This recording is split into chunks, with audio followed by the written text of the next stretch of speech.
క్యాబినెట్లో ఒక యువ ప్రతినిధి ఉన్నారు, ఒక యువతకు మార్గదర్శి ఉన్నారు. యువగళం పాదయాత్ర పేరుతో 226 రోజుల పాటు 4000 కిలోమీటర్లు రాష్ట్రమంతా తిరిగి సదవగాహనతోటి ప్రజా ప్రత్యక్ష అనుబంధం కలిగినటువంటి నేతగా, ఆధునిక ఆలోచనలకు ప్రతినిధిగా, రాష్ట్ర మానవ వనరుల అభివృద్ధి, IT, communications, electronics, real time governance శాఖ అమాత్యవర్యులు శ్రీ నారా లోకేష్ బాబు గారి తనయుడిగా కాదు, వారి యొక్క ఆలోచనలకు తనయుడుగా అన్నట్టుగా ఈ రాష్ట్ర అభివృద్ధికి కట్టుబడి నిబద్ధతతో కృషి చేస్తున్న శ్రీ నారా లోకేష్ గారిని మాట్లాడవలసిందిగా మనవి.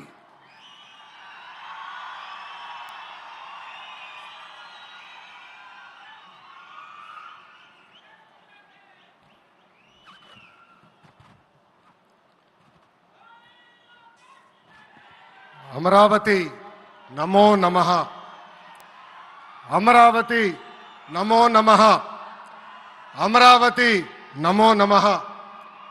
వేదికమైనున్న ఆర్కిటెక్ట్ ఆఫ్ మోడర్న్ భారత్ గౌరవ ప్రధానమంత్రి నరేంద్ర మోడీ గారికి, మన పేదల నాయకుడు గౌరవ ముఖ్యమంత్రి చంద్రబాబు నాయుడు గారికి, నా అన్న గౌరవ ఉప ముఖ్యమంత్రి పవన్ అన్నకి, వేదికమైనున్న ఇతర గౌరవ పెద్దలకు, ప్రాణాలు సైతం లెక్క చేయకుండా అమరావతి కోసం పోరాడిన రైతులకు, ప్రజలకు నా హృదయపూర్వక నమస్కారాలు. ముందుగా పహల్గామ్ ఉగ్రవాద దాడిలో చనిపోయిన వారికి నేను నివాళులర్పిస్తున్నా. ఉగ్రవాదుల దాడిలో చనిపోయిన వారి కుటుంబానికి దేశం మొత్తం అండగా నిలబడుతుంది. పాకిస్తాన్ గీత దాటింది, అమాయకుల్ని చంపింది, చాలా పెద్ద తప్పు చేసింది. ఒక్క పాకిస్తాన్ కాదు, 100 పాకిస్తాన్లు వచ్చినా భారతదేశ నేలపై మొలిచిన గడ్డి కూడా పీకలేరు. 100 పాకిస్తాన్లకు సమాధానం చెప్పే ఒక్క మిసైల్ మన దగ్గర ఉంది. ఆ మిసైల్ ఏంటో తెలుసా? నమో గౌరవ ప్రధానమంత్రి నరేంద్ర మోడీ గారు. సింహం ముందల ఆటలు ఆడకూడదు, ఆడితే ఏమవుతుంది? మన సింహం నమో కొట్టే దెబ్బకి వరల్డ్ మ్యాప్లోనే పాకిస్తాన్ అని మిస్సింగ్ రావటం ఖాయం. ఈరోజు పాకిస్తాన్ ఆర్మీలో పనిచేసేవారు కొంతమంది రాజీనామా చేశారు, కొంతమంది సెలవులు పెట్టిపోయారు. దట్ ఈస్ మన నమో కొట్టే దెబ్బకి పాకిస్తాన్ దిమ్మ తిరుగుతాం ఖాయం. ఈరోజు నేను గర్వంగా చెప్పగలుగుతున్నా, ఎంటైర్ నేషన్ స్టాండ్స్ విత్ మన నమో.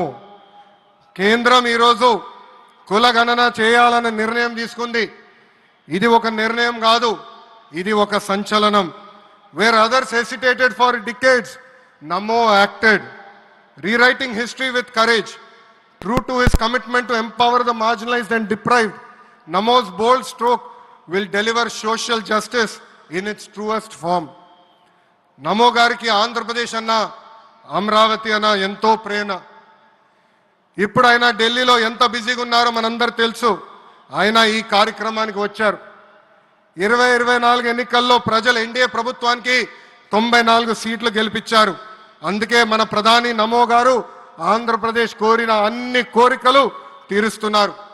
మొన్నే విశాఖపట్నానికి వచ్చి railway zone, NTPC green project, Nakkapalli bulk drug park కి నిధులు కేటాయించారు. ఏకంగా విశాఖపట్నం ఉక్కు ఫ్యాక్టరీని కాపాడారు. ఇప్పుడు అమరావతికి వచ్చి నిధులే కాదు పనులు కూడా ప్రారంభించబోతున్నారు. మనం ఒకసారి గతం కూడా గుర్తు చేసుకోవాలి. 2014లో రాష్ట్ర విభజన జరిగింది. కట్టుబట్టలతో మెడబట్టి మన బయటికి గెంటేశారు. ఎక్కడి నుంచి పరిపాలించాలో తెలియని పరిస్థితి. కానీ మన సిబిఎన్ గారికి సంక్షోభాలు కొత్త కాదు. ఒక పక్కన సంక్షేమం, మరో పక్కన అభివృద్ధి చేసి చూపించారు. అందరి ఆమోదం తెలిపిన తర్వాతనే అమరావతి రాజధానిగా ప్రకటించారు. రైతులు చేసిన త్యాగం వల్ల ఈరోజు అమరావతి ఏర్పడింది. ఒకే రాజధాని, అభివృద్ధి వికేంద్రీకరణ అనే ఎజెండాతో మన ప్రభుత్వం ముందరికెళ్ళింది. రాయలసీమను ఎలక్ట్రానిక్స్, ఆటోమోటివ్, రెన్యూవబుల్ ఎనర్జీ హబ్గా తయారు చేశాం. గోదావరి జిల్లాలో ఆక్వాని పెద్ద ఎత్తున ప్రోత్సహించాం. ఉత్తరాంధ్రలో ఐటీ, ఫార్మా కంపెనీలు కూడా ఆనాడు మనం తీసుకొచ్చాం. కానీ 2019 నుంచి 24 వరకు విధ్వంస పాలన మనం చూసాం. మన సిబిఎన్ పై ఉన్న వ్యక్తిగత కక్షతో అమరావతిని చంపేయాలని చూశారు. ఒక్క ఇటుక కూడా పెట్టకుండా 3 రాజధానులంటూ 5 సంవత్సరాలు గడిపేశారు. 8 ఏళ్ల పిల్లోడి దగ్గర నుంచి 80 సంవత్సరాల వృద్ధుల వరకు జై అమరావతి అంటూ జెండా బతుకుని రోడ్డు పైకి వచ్చి ధర్నాలు చేస్తాం, పోరాటాలు చేస్తాం, మనందరం చూసాం. జై అమరావతి అన్నందుకు రైతులకి సంఖ్యలు వేశారు. జై అమరావతి అన్నందుకు మహిళా రైతుల్ని పోలీస్ బూటులతో తన్నిచ్చారు.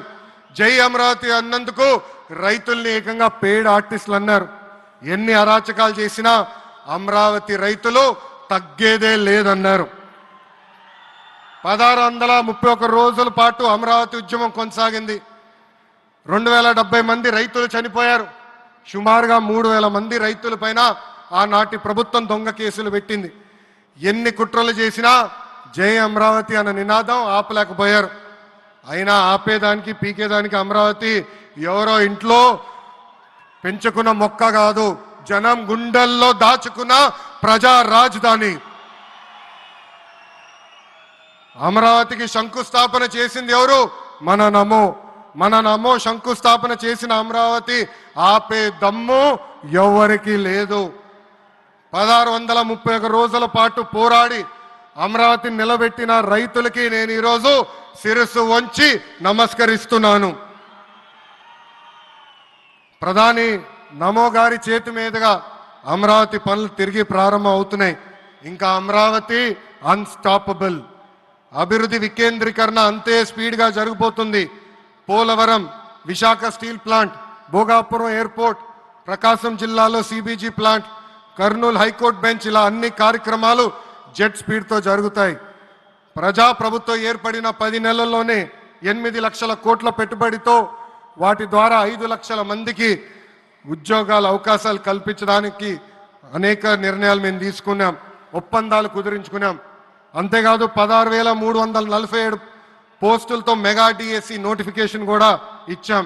5 ఏళ్లలో ప్రైవేట్ రంగంలో 20 లక్షల ఉద్యోగాలు కల్పించాలని ఒకే ఒక లక్ష్యంతో ఈ ప్రజాప్రభుత్వం పనిచేస్తుంది. ఆంధ్రప్రదేశ్లో ఇప్పుడు డబుల్ ఇంజిన్ సర్కార్ ఉంది. 2 పవర్ఫుల్ ఇంజిన్లు. ఒక పక్కన మన నమో, మరో పక్కన మన సిబిఎన్ గారు. అభివృద్ధి సంక్షేమం అనేది జోడెద్దుల బండి. ఎన్ని ఇబ్బందులు ఉన్నా సంక్షేమ కార్యక్రమాలు అమలు చేస్తూ అభివృద్ధి పరుగులు పెట్టిస్తున్నారు మన సిబిఎన్, మన పవన్ అన్న. ఇంకా మనకి తిరిగే లేదు. ఇది తెలుపుకుంటూ గౌరవ ముఖ్యమంత్రి గారు ఎప్పుడూ మన పైన ప్రేమ చూపిస్తూనే ఉన్నారు. మనం అడిగిన అన్ని కోరికలు తీర్చుకుంటూనే వస్తున్నారు. నాకు తెలిసినంత వరకు ఏ రాష్ట్రాన్ని కూడా గౌరవ ప్రధానమంత్రి గారు ఇన్నిసార్లు వెళ్ళింది లేదు. దానికి నేను హృదయపూర్వక ధన్యవాదాలు తెలుపుకుంటూ జై అమరావతి, జై అమరావతి, జై అమరావతి, జై ఆంధ్రప్రదేశ్, జై ఆంధ్రప్రదేశ్, జై ఆంధ్రప్రదేశ్. నరేంద్ర మోడీ గారి నాయకత్వం, నరేంద్ర మోడీ గారి నాయకత్వం, చంద్రబాబు నాయుడు గారి నాయకత్వం, పవన్ అన్న నాయకత్వం. జై హింద్.